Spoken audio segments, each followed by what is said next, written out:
Late array is equal to square brackets, और इसके अंदर हमारे पास नंबर होंगे, रैंडम नंबर डाल देते हैं, ठीक है। तो फर्स्ट ऑफ ऑल 8 आ जाएगा, 4 आ जाएगा, 6 आ जाएगा, 7 आ जाएगा, और 9, एंड इन द एंड 10, ठीक है। इस तरीके से, और सबसे लीस्ट मिनिमम नंबर हमारे पास हम डाल देते हैं 2।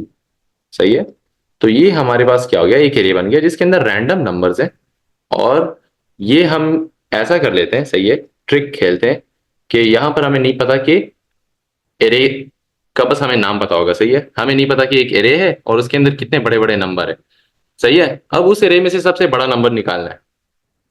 अब एक तरीका क्या है, हम लोग चीटिंग कर सकते हैं, देखते हैं कि इस एरे में सबसे बड़ा नंबर क्या है, 10 है। तो हम क्या करेंगे, सबसे मैक्सिमम वैल्यू इस तरह से निकाल लेंगे कि हम बोलेंगे एरे डॉट, सॉरी डॉट नहीं, ऑब्जेक्ट नहीं है, एरे स्क्वायर ब्रैकेट, और उसके अंदर इंडेक्स टारगेट करूंगा मैं इसका क्या, कि ये सबसे लास्ट वाला है, तो 0 1 2 3 4 5 6।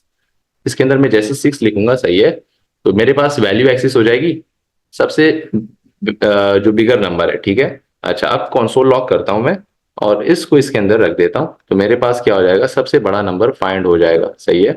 तो एक तो चीटिंग वाला तरीका है, वो इस तरह से हो जाएगा, तो हमें पता लगेगा कि क्या हुआ, हमारे पास सबसे बड़ा नंबर आ गया।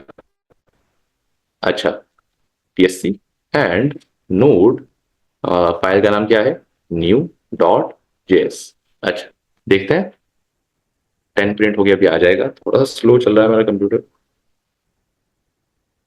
अच्छा, तो ये हमारे पास सबसे बड़ा नंबर होके आ गया। अच्छा, अब मिसाल के तौर पर एक एरे है और उसका हमें पता ही नहीं है कि उसमें सबसे मैक्सिमम नंबर क्या है, सही है। तो मैं आंखें बंद करके यहाँ पे कुछ नंबर लिख देता हूँ, मुझे पता नहीं होगा कि मैंने क्या नंबर्स दिए हैं, ठीक है। और अब मैं नीचे मूव करता हूँ थोड़ा सा, let's be honest with my self, दोबारा देख लिया लेकिन और कोई बात नहीं है। अच्छा, अब जो है मुझे एक एरे मिला है, ठीक है। उस एरे का मुझे मैक्सिमम नंबर फाइंड करना है। कैसे फाइंड करूंगा, उसके लिए हमारे पास तरीके क्या है, सही है। तो बेसिक जो कॉन्सेप्ट होता है, सही है, उसमें हमारे पास सबसे पहला तरीका क्या आ सकता है, कुछ हम बोलते हैं ना, कुछ मेथड्स होने चाहिए कि हमें एक काम परफॉर्म करने के लिए क्या क्या चाहिए। यानी हमें एरे के ऊपर इटरेशन तो करनी होगी ना, तो इटरेशन के लिए हमारे पास क्या होने चाहिए, लूप्स होने चाहिए ना, तो हमें लूप की जरूरत पड़ेगी। अच्छा, बेसिक टूल हमारे पास एक आ गया कि लूप की जरूरत तो पड़ेगी हमें। अच्छा, अब ज्यादा डायनेमिक बनाने के लिए इसको हम क्या कर सकते हैं, अगर हमारे पास सिर्फ ये एक एरे नहीं हो, बहुत सारे एरे आ जाए, है ना, तो हम क्या कर सकते हैं कि इसको डायनामिक बनाना चाहते हैं कि हमारे पास चाहे जो भी एरे आ जाए, जितने भी उसके अंदर नंबर्स हो, सही है, तो वो हमारे पास फाइंड कर सके। तो वो क्या करेगा, एक फंक्शन हमें चाहिए होगा ताकि वो बार बार ये टास्क परफॉर्म कर सके।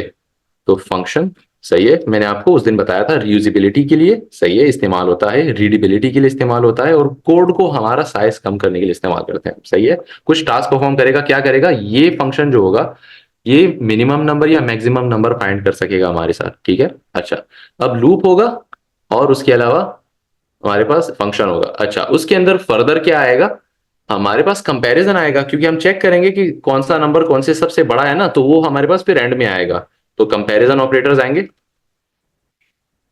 सही है।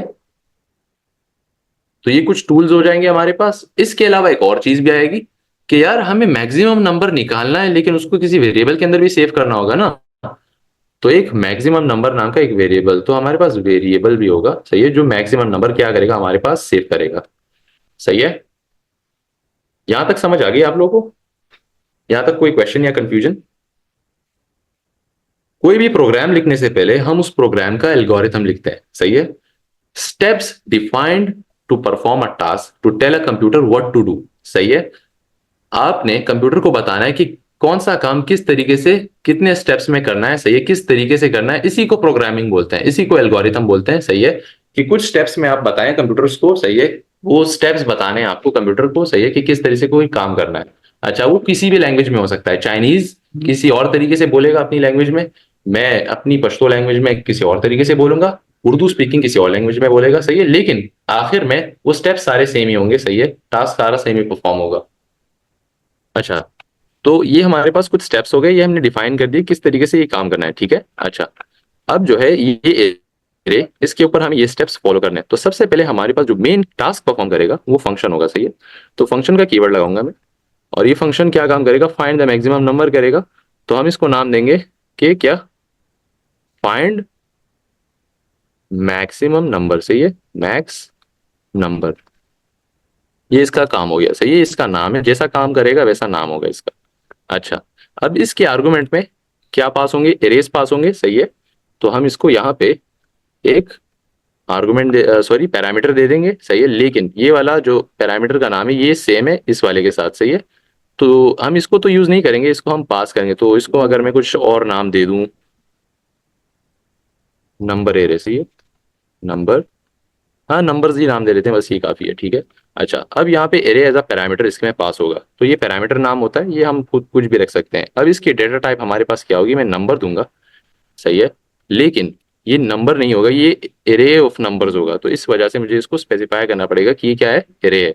अब ये फंक्शन एंड में हमारे पास रिटर्न कौन सी वैल्यू करेगा, एक नंबर रिटर्न करेगा ना, मैक्सिमम नंबर रिटर्न करेगा, इसकी डेटा टाइप मेरे पास नंबर होगी। अब एरे तो रिटर्न नहीं करेगा, इसके ऊपर फिलहाल जो एरर आ रहा है वो किस वजह से आ रहा है कि इसको कुछ रिटर्न करना होगा। अब मैंने इसको बता दिया कि रिटर्न टाइप इसकी नंबर होगी, तो इसीलिए बोल रहा है कि ये वॉइड नहीं होना चाहिए, अनडिफाइंड नहीं होना चाहिए और एनी नहीं होना चाहिए, इसकी रिटर्न वैल्यू मस्ट होनी चाहिए कुछ भी, सही है। मैंने कहा ओके। अब हमारे पास सबसे पहले एक वेरिएबल आएगा, उसका नाम होगा लेट, सही है, और मैं उसको नाम दूंगा मैक्स नंबर, सही है। ये हमारे पास मैक्सिमम नंबर होगा और इसको मैं असाइन करूंगा किसके, ये जो हमारे पास एरे आएगा इसके फर्स्ट एलिमेंट के, सही है। क्योंकि हमारे पास क्या होगा, एरे के अंदर ही कंपैरिजन होगी ना, एरे में से जितने नंबर्स होंगे, तो हम इसमें से कोई सा भी नंबर उठा लेते हैं, सही है, फर्स्ट से स्टार्ट होगा तो चेक करेगा कि कौन सा सबसे मैक्सिमम है। तो यहां पर मैं लिखूंगा एरे और स्क्वायर ब्रैकेट लगाऊंगा और इसमें जीरो, यानी फर्स्ट इंडेक्स को टारगेट कर लेगा ये इस एरे के अंदर, ठीक है। अब ये एरे पास करूंगा मैं एज ए आर्गुमेंट नीचे, तो आपको समझ आ जाएगी। अच्छा, सो अभी से ही कर लेता हूँ ताकि आप लोग कंफ्यूज ना हो, तो मैं कंसोल लॉक कर लूंगा इसको पहले से और इसके अंदर मैं पास करूंगा इस फंक्शन को, ठीक है। अब ये जो फंक्शन है इसके अंदर मैं ये एरे पास कर लेता हूँ, ये वाला, तो इसका नाम नंबर्स है, तो यहाँ पर मैं क्या कर लेता हूँ, नंबर्स, ठीक है। तो दिस इज एन एरे, अगर मैं इसके ऊपर हवर करूँ तो क्या बोल रहा है, नंबर एरे, ठीक है। अच्छा, अब जो है नेक्स्ट लाइन में मैं आ जाता हूँ, सही है। तो इसने टारगेट कर लिया फर्स्ट एलिमेंट इस एरे के अंदर, सेमीकोलन, ठीक है। अच्छा, अब हमें लूप लगाना है, इटरेशन करनी है उस एरे के ऊपर, ठीक है। सो हमारे पास तरीके बहुत हैं, आप फॉर लूप लगा सकते हैं, सही है, आप लगा सकते हैं वाइल लूप और डू वाइल लूप भी लगा सकते हैं, लेकिन बेस्ट मुझे इस रिगार्ड में क्या लग रहा है, मुझे फॉर लूप ही लग रहा है, फॉर लूप ज्यादा प्यारा है। तो यहाँ पे मैं लगाऊंगा फॉर और राउंड ब्रैकेट्स एंड करली ब्रैकेट्स, ठीक है। This is also a function, अगर आप देखें, ठीक है, फंक्शन वाला सिंटैक्स है। यहाँ पे हमारे पास क्या आ जाएगा, हम एक वेरिएबल इनिशियलाइज करेंगे, let I is equal to zero. अब ये आई जो है ना, ये हमारे पास डिफॉल्ट, हम इटरेशन जब भी करते हैं ना, ये I is default variable like, है ना। बड़े नाम यहाँ पे नहीं दे सकते, क्योंकि दे भी सकते हैं लेकिन थोड़ा सा फिर कंफ्यूजिंग हो जाता है, तो इस वजह से यहाँ पे बस बाय डिफॉल्ट छोटा नाम यही है। अच्छा, let I is equal to zero, zero से इटरेशन स्टार्ट होगी हमारे पास, ठीक है। एंड देन क्या होगा कि आई हमारे पास लेस देन होगा किसके, इस एरे की लेंथ से, ताकि ये एरे के पूरे एलिमेंट्स के ऊपर क्या करे, इटरेशन करे। तो एरे डॉट लेंथ। अच्छा, अब यहां तक हो गया। अब सेमीकोलन दोबारा लगाऊंगा, तो ये स्टेटमेंट्स एक दूसरे से सेमीकोलन पे अलग हो रही है, अगर मैं ये हटाऊंगा तो देखें मेरे पास एरर आएगा, ठीक है। सो इनको हम अलग कर रहे हैं। अच्छा, अब नेक्स्ट लाइन में मैं क्या करूंगा, आई को मैं इंक्रीमेंट करूंगा। अब ये जो प्लस प्लस का साइन होता है, this is called what, incriminating, ठीक है। ये इंक्रीमेंट करता है वैल्यू को, हर बार बाय वन ये इंक्रीज करता है। अब इसकी बॉडी में मैं लिखता हूं क्या, कि इफ, अगर, सही है। अच्छा, मैं इसको भूल गया था, सही है, इसके अंदर हमारे पास कंपैरिजन तो होगा लेकिन इफ एल्स का स्टेटमेंट भी यूज होगा, अगर मैं यहाँ पे लिख दूं, सॉरी फॉर माई वो फॉरगेटफुल माइंड, ठीक है। तो यहाँ पे मैं क्या कर लेता हूँ, इफ एल्स स्टेटमेंट, यहाँ पे या कंडीशनल स्टेटमेंट भी लिख देते हैं, से कंडीशनल स्टेटमेंट्स, ठीक है, ये भी हमारे पास यूज होंगे कि अगर नंबर बराबर हुआ, ठीक है। सो इफ हमारे पास मैक्स नंबर क्या हुआ, कम हुआ किससे, एरे स्क्वायर ब्रैकेट आई से। अब ये एरे स्क्वायर ब्रैकेट आई मैंने क्यों लगाया, क्योंकि ये आई जो है ये इटरेशन स्टार्ट करेगा, सही है, पूरे एरे के ऊपर, ठीक है। और फिर हमारे पास कंपेयर होगा किसके साथ, मैक्स नंबर के साथ, जो कि ही एरे का फर्स्ट एलिमेंट है खुद भी, सही है। तो स्टार्ट होगा जीरो जीरो से। अच्छा, अब इसके अंदर अगर ये इससे कम हुआ, सही है, तो क्या कर देना कि यहाँ पर मैक्स नंबर मेरे पास असाइन कर देना किसको,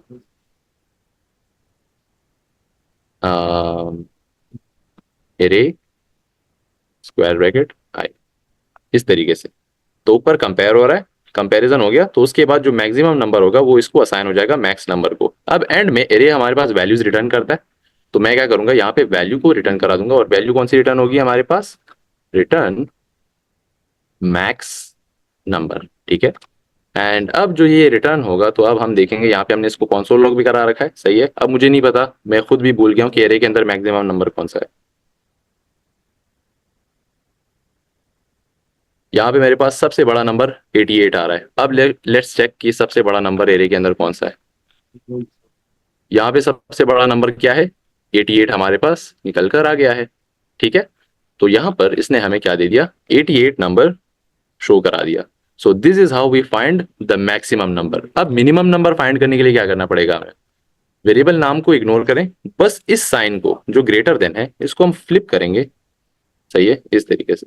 सॉरी लेस देन था, इसको हम ग्रेटर देन कर देंगे। और अब देखते हैं CLS and now let's run this.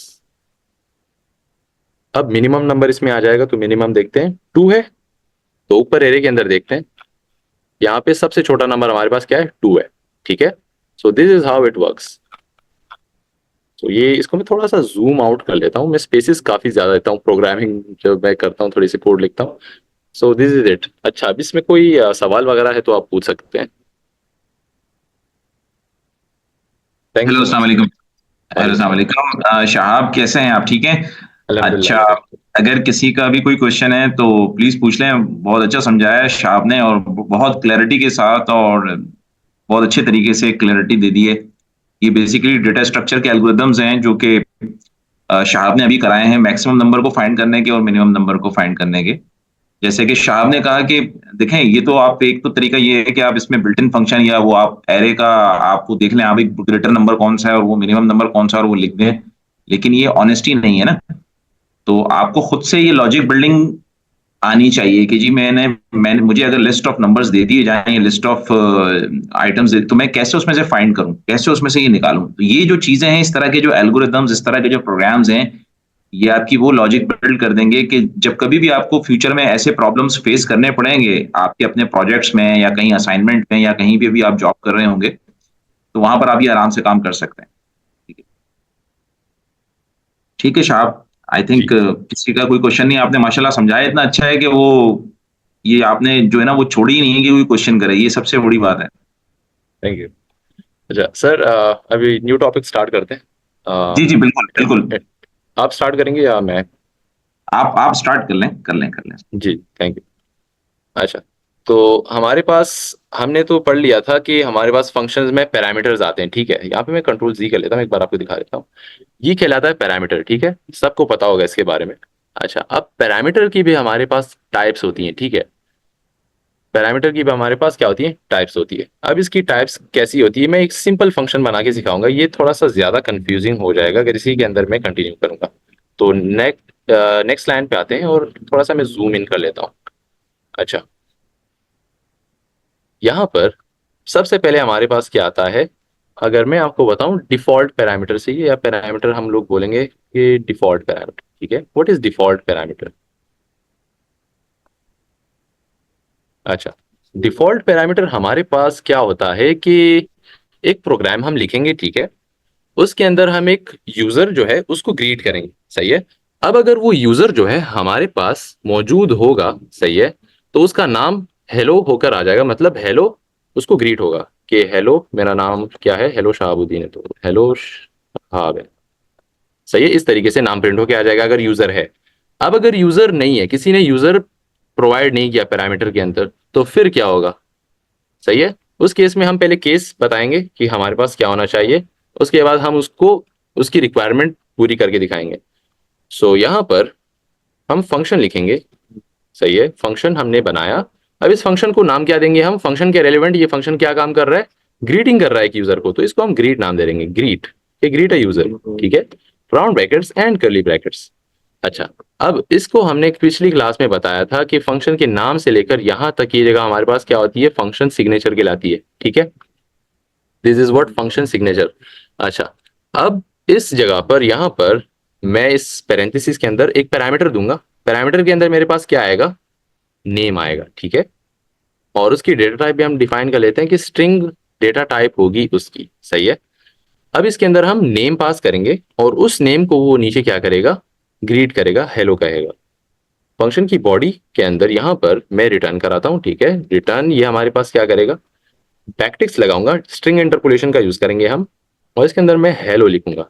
सही है, अब हेलो किसको बोलेगा, डॉलर और कर्ली ब्रैकेट्स लगाऊंगा, तो इससे हमारे पास वेरिएबल्स एक्सेसिबल हो जाते हैं बैकटिक्स के अंदर। ठीक है, and this is also used for multi line string. सही है, यानी अगर यहाँ पर मैं इस तरह से इंटर करूं तो नेक्स्ट लाइन में ही आ जाएगा, और इसी तरह से कंसोल में भी प्रिंट होगा, और इसका वो भी ब्रेक नहीं होता। अगर आप देखें यहाँ पे ये भी स्ट्रिंग है पूरा। सही है, तो this is also called multi line string. अच्छा, अब यहाँ पे मैं नेम पैरामीटर लिख देता हूँ। सही है, अब यहाँ पर जो भी नेम पास होगा उस नेम को ये क्या बोलेगा, हेलो बोलेगा।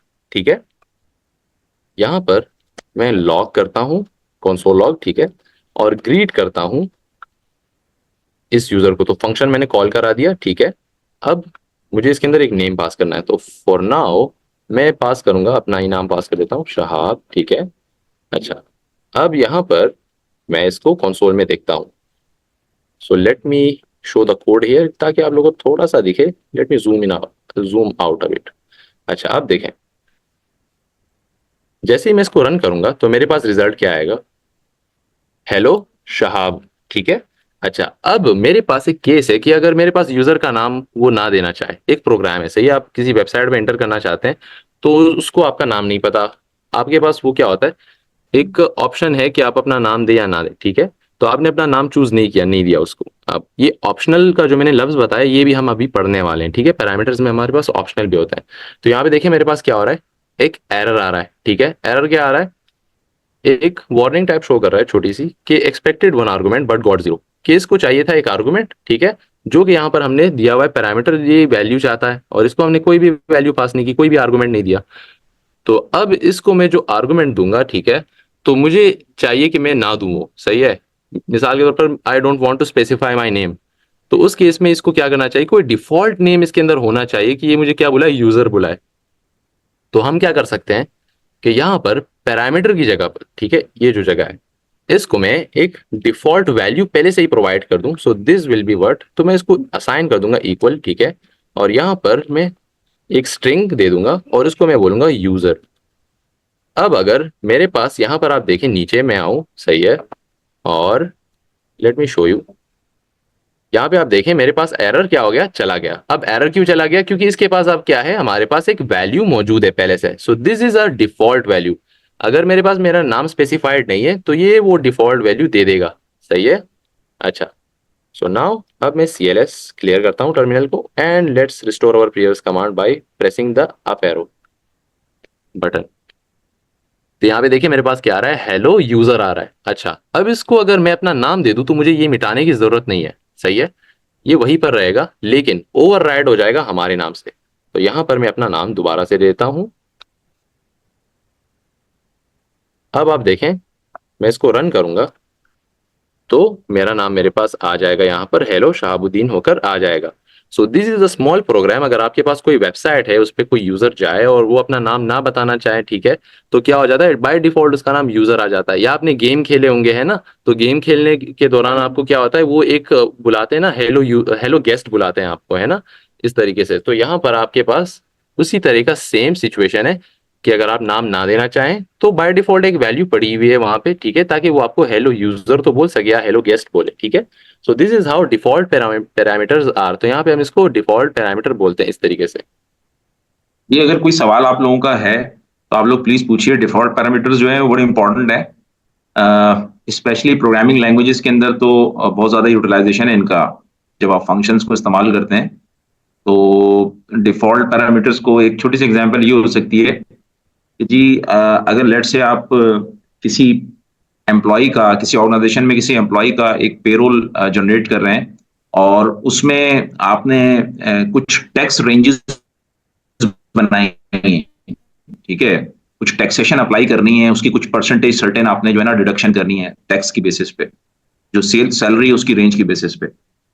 तो आपने जो रेंजेस बनाई हैं उसमें आपने क्या किया कि आपने ये कहा कि जी जो लोग जिनकी सैलरी 50,000 से अबव होगी, ठीक है? जो भी 50,000 से अबव होंगे उनके लिए स्पेसिफिक टैक्स रेंज होगी या वो 20% उनकी टैक्स टैक्स डिडक्शन होगी। लेकिन 60% 50,000 से बिलो जितने भी होंगे, यानी बिलो जितने भी होंगे उन सब के ऊपर 10% का टैक्स अप्लाई होगा।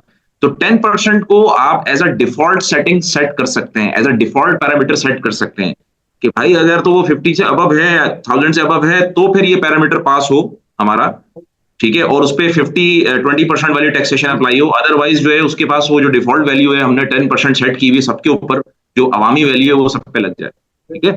तो इस तरह की कंडीशंस जब भी होती हैं, जहाँ पर आपकी मेजॉरिटी पर एक वैल्यू अप्लाई हो रही होती है, उसको आप डिफ़ॉल्ट सेट कर देते हैं और एक्सेप्शनल केसेस के लिए आप स्पेसिफिक पैरामीटर्स भेजते हैं। तो वहाँ पर आप इन चीज़ों को अप्लाई करते हैं, ठीक है? चलें शहाबुद्दीन, ठीक है, बहुत अच्छा समझाया, थैंक यू। कंटिन्यू ओके करें।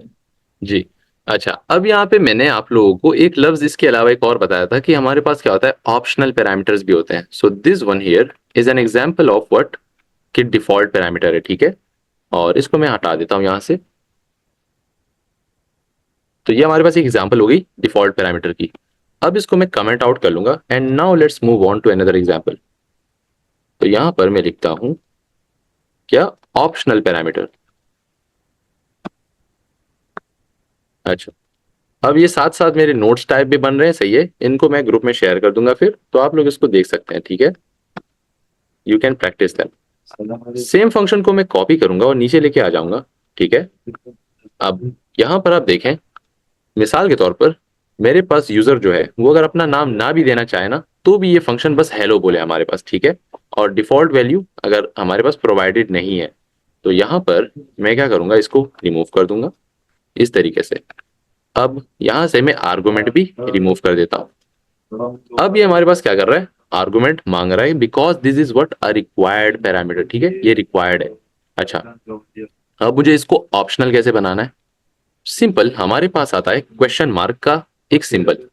तो यहाँ पे मैं शिफ्ट फॉरवर्ड स्लैश दबाऊंगा तो मेरे पास क्वेश्चन मार्क आ जाएगा, ठीक है। और अब जब ये क्वेश्चन मार्क आ गया है, तो इसकी वजह से क्या हुआ, हमारे पास ये जो पैरामीटर था, this became a default parameter, ठीक है। अब अगर सॉरी, ऑप्शनल पैरामीटर, अब ये ऑप्शनल पैरामीटर बन गया, तो इसके अंदर आप देखें ये हमारे पास कोई भी आर्गुमेंट नहीं मांग रहा, ठीक है। अच्छा, लेकिन एक इसमें हमारे पास ड्रॉबैक है, क्या है, कि ये जो नेम है इसके अंदर कोई भी वैल्यू स्टोर नहीं है। तो अगर मैं इसके ऊपर हवर करूं तो आपको यहाँ पे दिखेगा क्या है, ये स्ट्रिंग है, उसके अलावा ये क्या है, अनडिफाइंड है। अब अनडिफाइंड हमारे पास क्या होता है कि किसी पैरामीटर किसी वेरिएबल के अंदर कोई वैल्यू स्टोर ना हो, सो दैट इज अनडिफाइंड, मतलब उसके अंदर कुछ वैल्यू मौजूद नहीं है, दैट इज अनडिफाइंड, ठीक है। So this is actually expecting a value, सही है, लेकिन इसको हम दे नहीं रही, ये ऑप्शनल है। तो ये हमारे पास क्या कहेगा, हेलो अनडिफाइंड प्रिंट करेगा। सो इन दैट केस यहाँ पर मैं CLS करता हूँ और यहाँ पर इसको रन करता हूँ, तो आपको दिखेगा मेरे पास क्या कर रहा है, हेलो अनडिफाइंड इसने प्रिंट कर दिया, ठीक है। सो ऑप्शनल पैरामीटर्स हम यूज करते हैं कुछ सिनेरियोज में, अगर हमारे पास मोर देन वन पैरामीटर हो, ठीक है।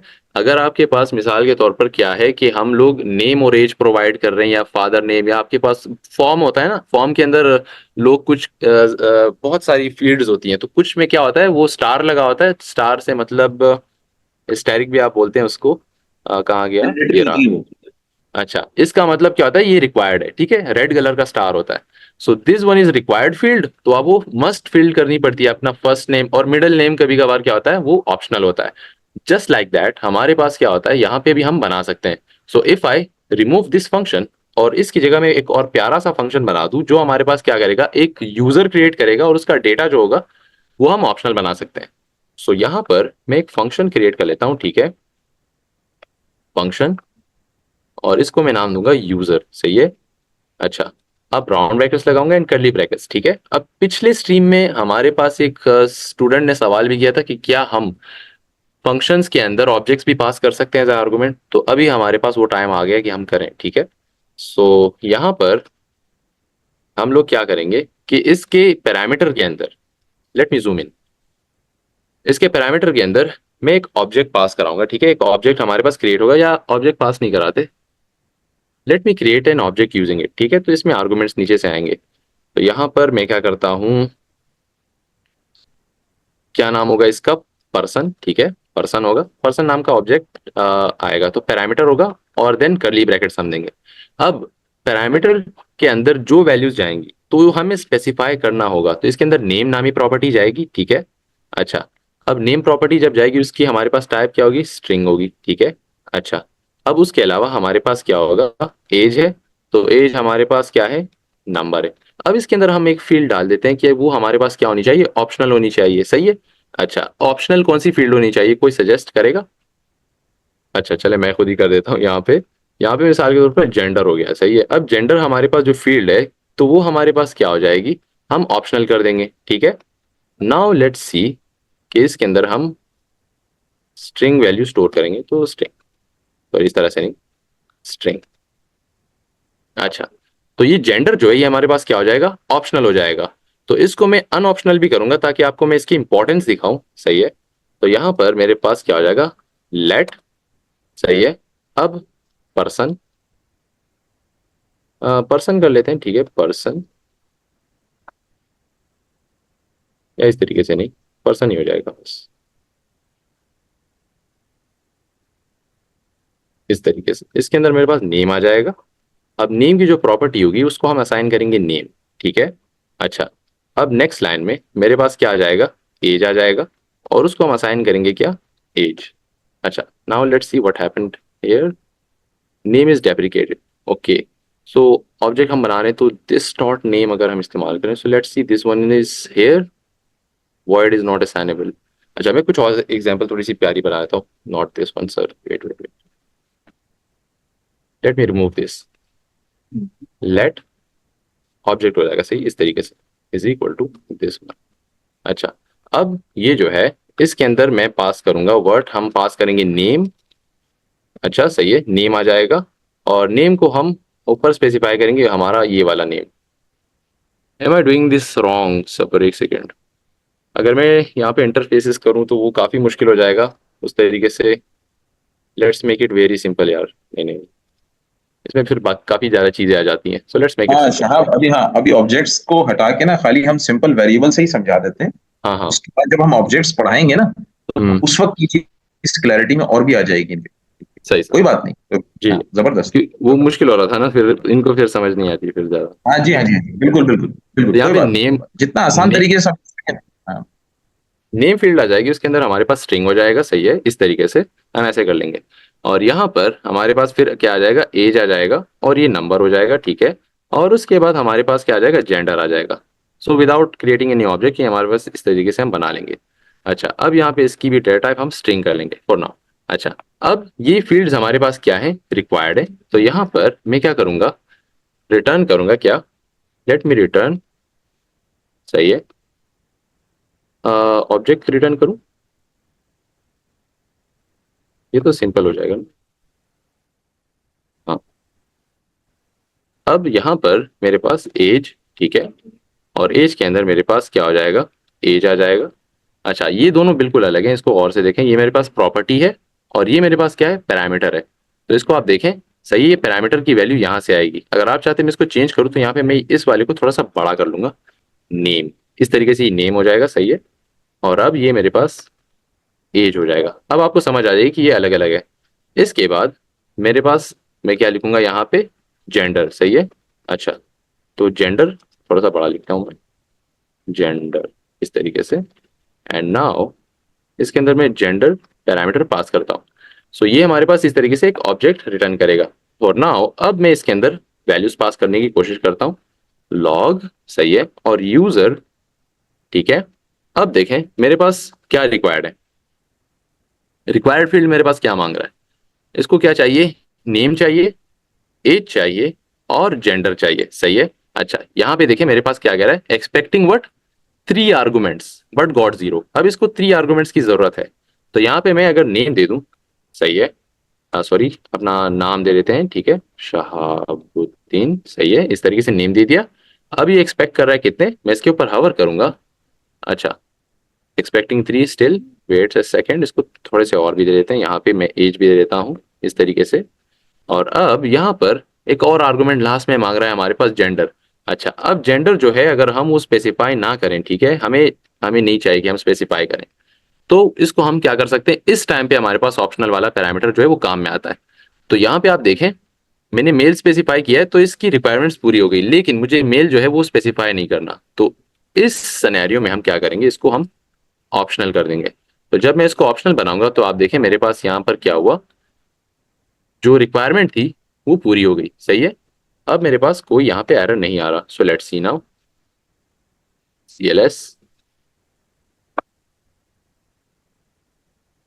और आप देखेंगे यहाँ पे क्या है, मेरे पास नेम आ गया और एज आ गया, और जेंडर हमारे पास ऑप्शनल था उसके अंदर कुछ भी नहीं है तो वो अनडिफाइंड आ गया, ठीक है। तो अनडिफाइंड का मतलब है कि दिस वेरिएबल इज एम्प्टी, तो यहाँ पे कुछ भी नहीं है।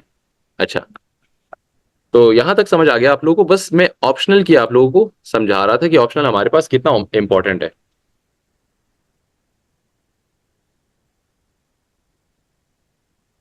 अच्छा, इसमें एक चीज और होती है शाहब, मैं ऐड कर देता हूँ। वो ये जी। होती है कि आपके पास जब भी आप ऑप्शनल पैरामीटर डिफाइन करेंगे, हमेशा याद रखिएगा वो सबसे लास्ट वेरिएबल आपका होगा, ठीक है। यस।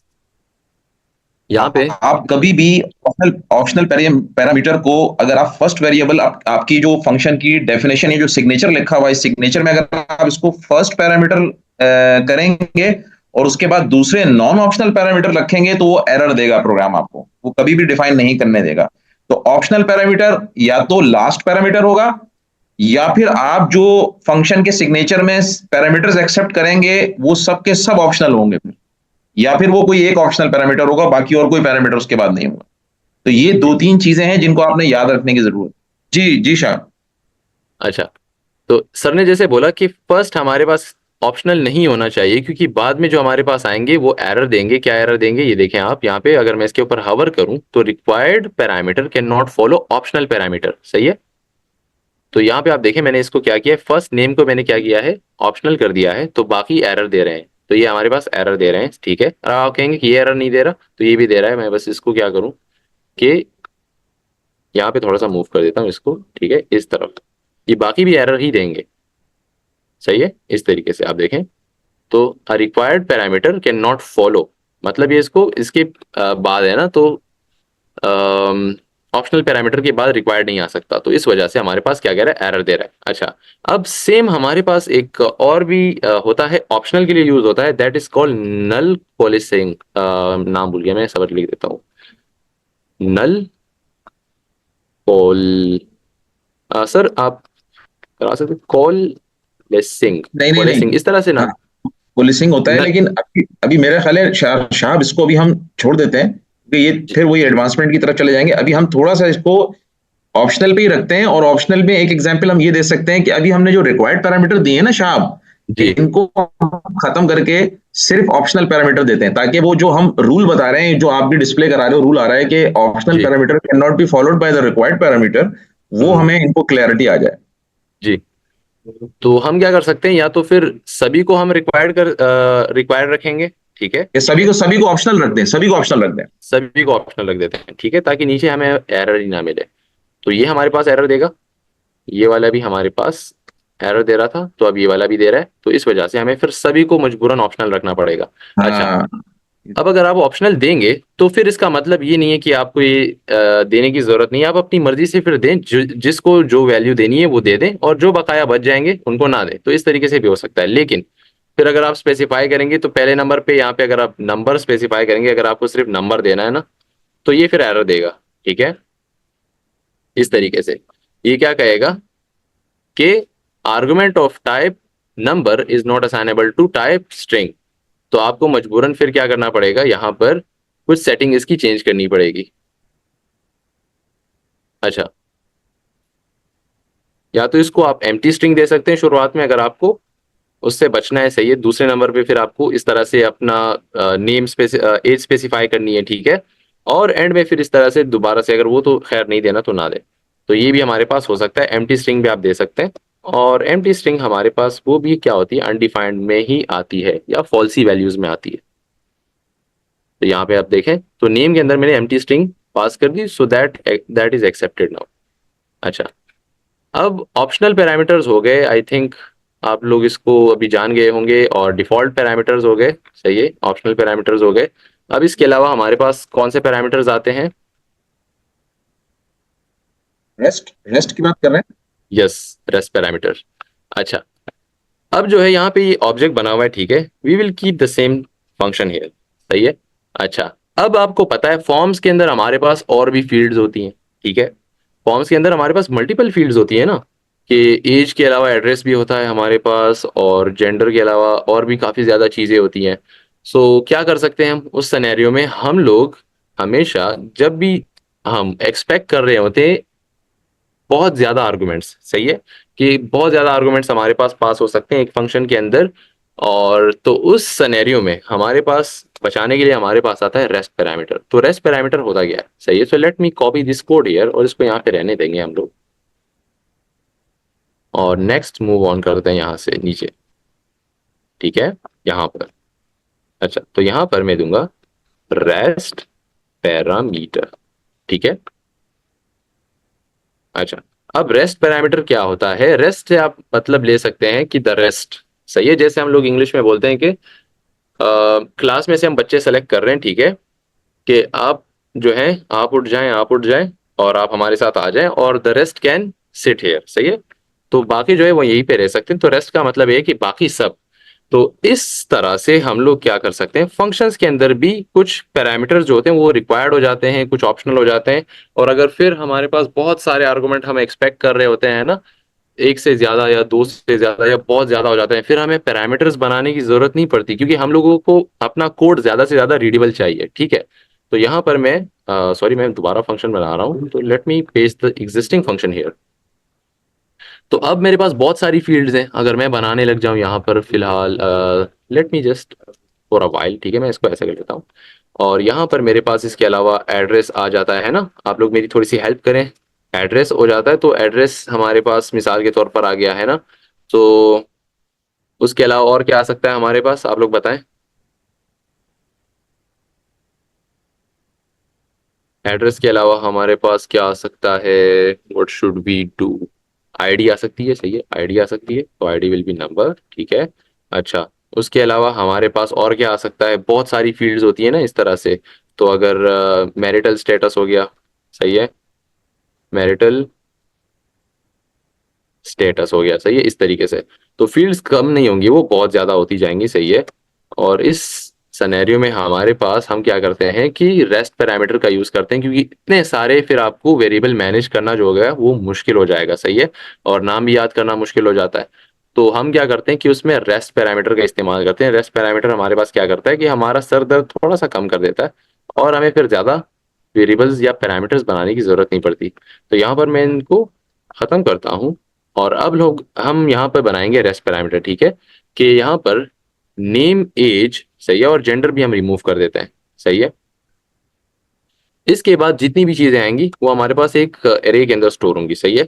सो बहुत ज्यादा डेटा जब एक पैरामीटर के अंदर स्टोर हो रहा है, तो उससे मतलब वो एक एरे ही बनेगा ना, क्योंकि हमने पिछली बार क्या कहा था कि एक एरे के अंदर हमारे पास मल्टीपल वैल्यू स्टोर होती हैं। तो रेस्ट पैरामीटर हम लोग उनको कैसे लिखते हैं? सिंटैक्स हमारे पास क्या है, हम लोग लिखते हैं थ्री डॉट्स, ठीक है। This is also called spread operator, but यहाँ पे हम लोग क्या कर रहे हैं कि रेस्ट पैरामीटर के लिए इस्तेमाल कर रहे हैं थ्री डॉट्स, और यहाँ पे हम नाम लिखेंगे कि इसको हम क्या नाम दें? डेटा, सही है, डेटा नाम दे देते हैं, डेटा। अच्छा, अब ये हमारे पास क्या कह रहा है कि ये कहेगा कि मैं क्या हूँ, एक एरे मेरे पास अंदर बहुत ज्यादा डेटा स्टोर होगा, तो ये क्या कहेगा? एरे, सही है। इस वजह से हम इसको स्पेसिफाई करेंगे कि इसकी डेटा टाइप हमारे पास क्या होगी, डेटा टाइप स्पेसिफाई करनी पड़ेगी। तो इसकी डेटा टाइप हमारे पास अननोन हो सकती है, सही है, क्योंकि हमारे पास नीचे क्या हो सकता है, बहुत ज्यादा डेटा आ सकता है। अच्छा, और ये कह रहे हैं तो हम स्क्वायर ब्रैकेट से इसको क्या कर देते हैं, स्पेसिफाई कर देंगे। अब मैं यहाँ से इसको रिमूव कर लेता हूँ, because this is not expected here. अच्छा, अब आप देखें जब मैंने रेस्ट पैरामीटर लगाया, ठीक है, उसकी टाइप मैंने अननोन क्यों रखी? ठीक है, unknown is a safer alternative for any. तो एनी हमारे पास क्या करता है, टाइप चेकिंग को वो क्या करता है, खत्म कर देता है। तो इस वजह से मैं एनी नहीं लगाया मैंने, और अननोन लगा दिया। अननोन के अंदर बहुत सारी वैल्यूज इसके अंदर स्टोर होंगी, सही है, वो अननोन वैल्यूज आ सकती हैं, स्ट्रिंग, नंबर, बुलियन और एरेज, और ऑब्जेक्ट्स भी ऑब्जेक्ट्स के अंदर स्टोर हो सकते हैं, ठीक है, तो बहुत ज्यादा। तो इस वजह से यहाँ पे मैंने क्या कर दिया, रेस्ट पैरामीटर यहाँ पे मैंने दे दिया।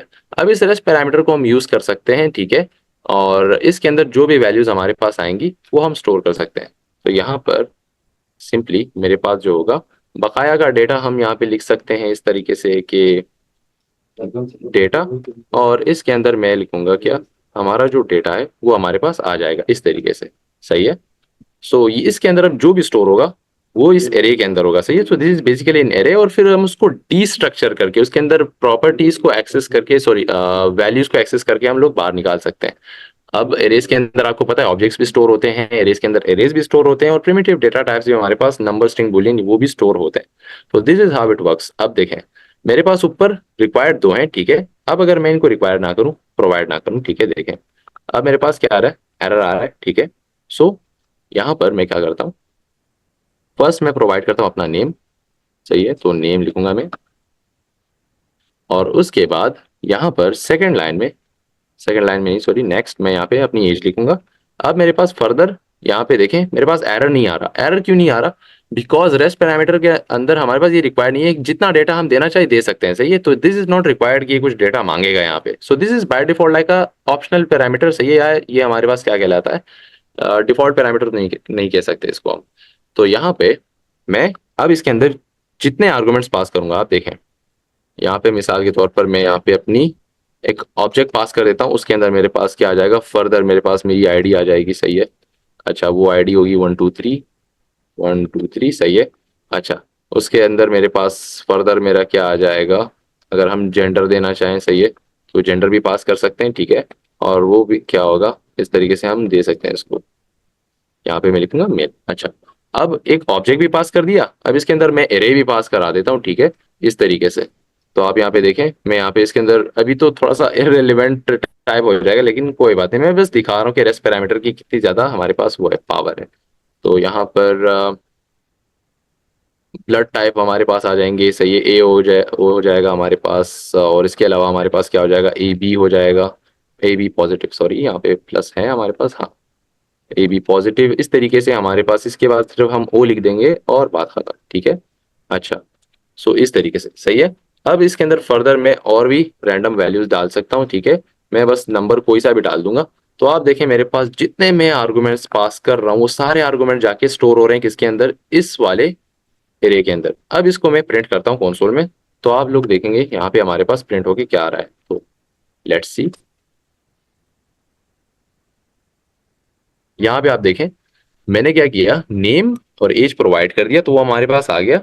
अब यहाँ पर जो है डेटा, ठीक है, जो डेटा है ये हमारे पास एक प्रॉपर्टी है, और इसके अंदर आप देखें मैंने यहाँ पे एक एरे बना हुआ है। तो एरे इस बाय डिफॉल्ट वो खुद बनाता है। सही है, क्योंकि बहुत सारा डेटा है एक ही वेरिएबल के अंदर स्टोर हो सकता है, तो उसके लिए हमारे पास क्या है, एरे बनता है।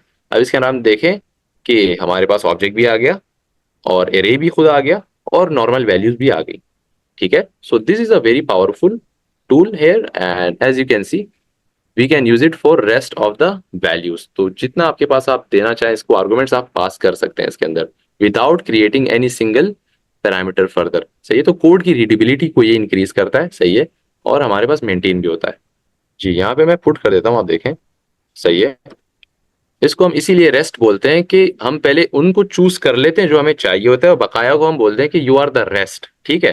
तो हम हर एक का नाम नहीं लेते, उसी तरह से मैंने आपको बताया कि हम रेस्ट इसी को इसलिए बोलते हैं, ठीक है। तो आप देखें यहाँ पे क्या कह रहा है, a rest parameter must be last in parameter list. तो ये इसके रूल्स है, we can not break it. सही है। तो ये इसका रूल है। अच्छा, मैं यहाँ से कंट्रोल सी करता हूँ इसको, नाउ कंट्रोल सी। अच्छा, तो आप लोगों को समझ आ गया होगा, मैंने थोड़ा सा मुश्किल कर दिया इस बार। सो नहीं नहीं शाह, बहुत अच्छा समझाया। बेशक आपने मुश्किल किया था, लेकिन समझाया इतने आसान तरीके से है कि वो समझ मेरा नहीं ख्याल कि किसी को नहीं आया होगा। बेहतरीन समझाया आप। अच्छा है आपने थोड़ा थैंक, सा ऐसी चैलेंजिंग एग्जाम्पल देके समझाया है, बहुत अच्छा समझ में आया है। जबरदस्त। This is the real application here. तो इसी एग्जैक्टली। तरीके से होते हैं हमारे पास। सही है। और अब अगर मैं ऐसे ही समझा देता आप लोगों को कि ये इस तरह से काम करता है without presenting a real example, तो आप लोगों को समझ नहीं आती ना। सो इस वजह से।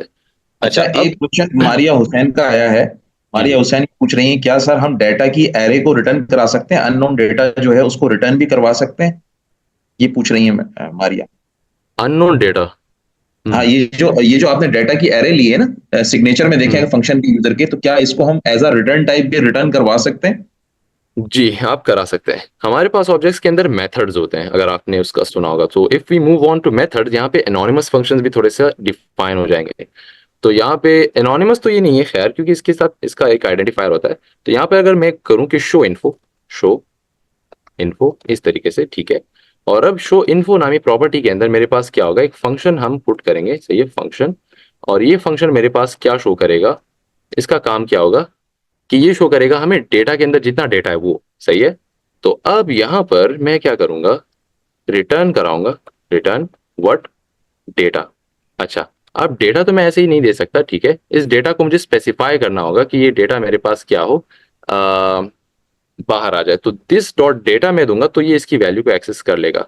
तो इस तरीके से मैं दूंगा, या तो पैरामीटर वो रहा, तो यहाँ पे अगर इसमें इसके ऊपर अगर मैं हवर करूं तो मेरे पास ये क्या शो कर रहा है, पैरामीटर शो कर रहा है, सही है। तो यहाँ पर मुझे पैरामीटर नहीं चाहिए, मुझे ये प्रॉपर्टी के अंदर जो वैल्यूज हैं तो वो चाहिए मुझे, सही है। अच्छा, जो रिटर्न हो रही है मेरे पास आप देखें, ठीक है। तो नाउ अब मैं क्या करता हूँ यहाँ पर, आई विल से एक नया कीवर्ड आ रहा है यहाँ पे, रिटर्न दिस डॉट डेटा। अब ये दिस का क्या मतलब है, this refers to the property of the object, ठीक है। तो हमारे पास हम लोग टारगेट करते हैं प्रॉपर्टीज ऑब्जेक्ट के अंदर दिस कीवर्ड से, कि मेरे पास इस प्रॉपर्टी को क्या करो, एक्सेस करो। तो ये मेरे पास जब एक्सेस हो जाएगी, ये मेरे पास रिटर्न करेगी ये वाले डेटा को। अच्छा, एक्सपेक्टेड, अच्छा मैंने यहाँ पे कॉमा नहीं लगाया बस, ठीक है।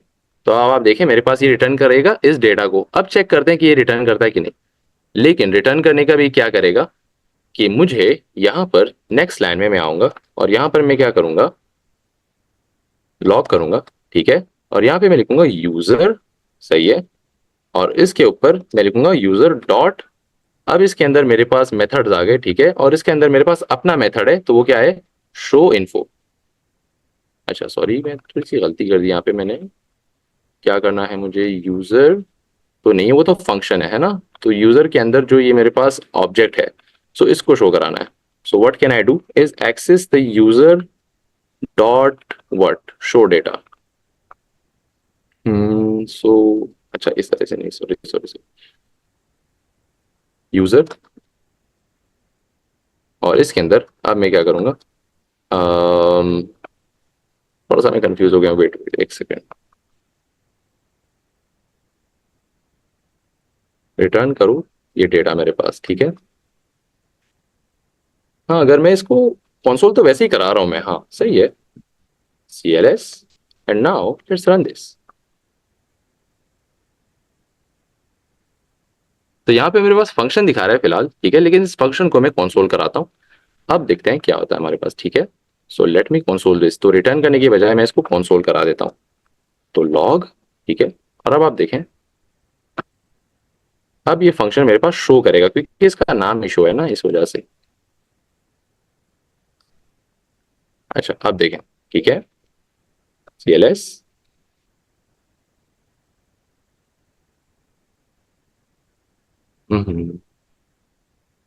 डेटा शो हो रहा है, function show data. So if I right what, कि यहाँ पर दिस डॉट डेटा, इसकी जगह अगर मैं सिर्फ डेटा लिखूं, छोटा वाला डेटा,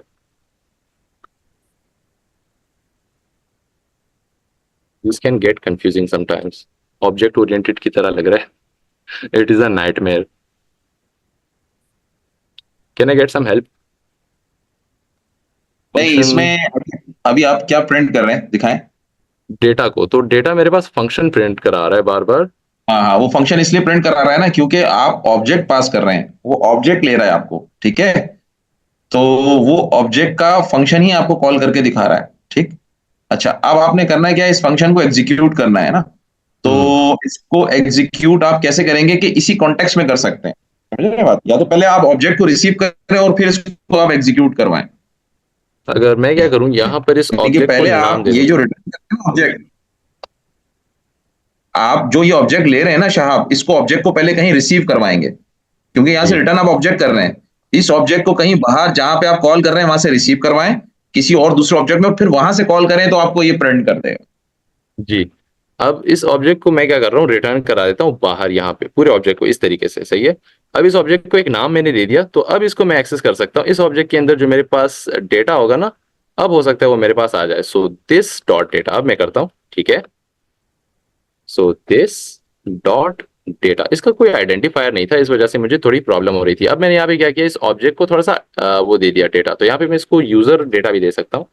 तो यूजर डेटा कर देता हूँ इसको मैं नाम, ठीक है। अब रिटर्न क्या करेगा, फंक्शन यूजर डेटा करेगा। So this one will become user data, तो यूजर डेटा। अच्छा, अब ये यूजर और डेटा इसको, हो गया। हाँ, इसको रिसीव भी कराएं, यहाँ पर नीचे रिसीव भी कराएं। इसी टाइप का एक ऑब्जेक्ट क्रिएट करें, उसमें इस ऑब्जेक्ट को रिसीव कराएं। वेट अ सेकंड सर, मैं पहले इसको ट्राई करूँ थोड़ा सा। हाँ हाँ, कर लें। लॉग, ठीक है, अब लॉग हो गया। अब मेरे पास क्या हो जाएगा कि ये फंक्शन रिटर्न कर रहा है कुछ, ठीक है। तो यूजर लिखूंगा मैं, यूजर, और अब इसके अंदर मेरे पास क्या आ जाएगा, हाँ सॉरी इस तरीके से नहीं, यूजर डॉट, नहीं नहीं नहीं, data, what should I do here. आप अब आप यही बताएं सर। जो कंसोल आप पास कर रहे हैं ना, ऊपर जो आप पास कर रहे हैं, यही पैरामीटर दोबारा पास करके आप कॉल कर सकते हैं ना। I am not getting your point actually sir. मैं ये कहना चाह रहा हूं, ये जो ऑब्जेक्ट आप रिटर्न करा रहे हैं ना, जी। इस ऑब्जेक्ट को आप क्या करें, इस फंक्शन को कॉल करके, ये ऑब्जेक्ट क्योंकि एज अ रिटर्न रिटर्न हो रहा है, रिटर्न टाइप, तो इसको पहले आप असाइन करवाएंगे बाहर, मेन मेन मेन जगह पर आ जाए, मेन पर जहां से आप कॉल कर रहे हैं इसको, यहाँ से कंसोल डॉट टॉक से, यहाँ पर इसको एक आप वेरिएबल को असाइन करवाएंगे, ठीक है, बात समझ रहे हैं। जी। जब उस वेरिएबल में ये आ जाएगा ऑब्जेक्ट, तो अब आप इसको कॉल करके इसके फंक्शंस को और इसके डेटा को आप प्रोसेस करवा सकते हैं, समझ रहे हैं बात। अच्छा। हाँ, क्योंकि जो चीज रिटर्न कर रहे हैं ना आप, वो चीज कहीं रिसीव होनी चाहिए ना, फिर जी। उसके मेथड्स को कॉल कर सकते हैं। जैसे ऑब्जेक्ट ओरिएंटेड में क्या होता है, जब आप किसी ऑब्जेक्ट को कंस्ट्रक्ट करते हैं, बनाते हैं, तो पहले उसको आप कहीं रिसीव करवाते हैं ना, किसी वेरिएबल क्रिएट करते हैं बाहर आकर उस टाइप का, फिर उसके मेथड्स को कॉल करते हैं। तो ये भी उसी तरीके की चीज है। आप करें यहाँ पर कोई कोई लें, कोई भी वेरिएबल ले लें, एबीसी कुछ भी ले लें, दैट कुछ भी ले पर्सन हो लें। जाएगा और जी इसको जी, मैं इक्वल टू, असाइन कर हाँ। लूंगा। अच्छा, अब न्यू अब पर्सन आप तो नहीं कर अब सकते, आप न्यू अब आप ये इंस्टेंस फंक्शन नहीं। कॉल करेंगे, देखें ये फंक्शन कॉल करेंगे, यूजर वाला फंक्शन कॉल करेंगे, उसको वैल्यू दें। जी। हाँ, और ये फंक्शन, हाँ, जब ये एज अ रिटर्न क्या करेगा, आपको ये ऑब्जेक्ट रिटर्न करेगा यूजर डेटा का, समझ रहे हैं बात। सही। वो रिसीव हो जाएगा पर्सन, और फिर पर्सन से आप उसको कॉल करेंगे। सही।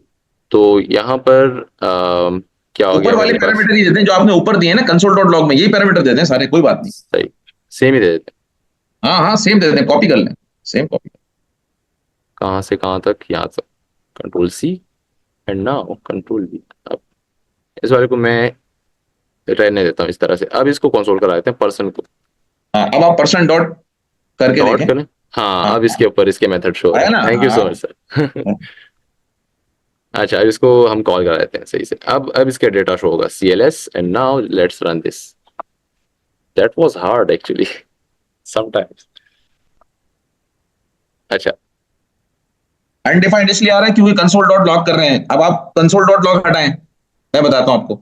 हाँ, यहाँ वहां पे पे हमने क्योंकि आप कंसोल लॉग कंसोल करा डॉट रखा है। ऑलरेडी कर रहे हैं ना, हाँ, आपने सिर्फ Yeah. फंक्शन कॉल करना है, जस्ट फंक्शन कॉल करें, खुद ही कंसोल डॉट लॉग होगा। अब सही है क्योंकि यहाँ पे ऑलरेडी कंसोल लॉग हो चुका एग्जैक्टली, था, इस एग्जैक्टली वजह से। यही वजह है, या yes yes yes.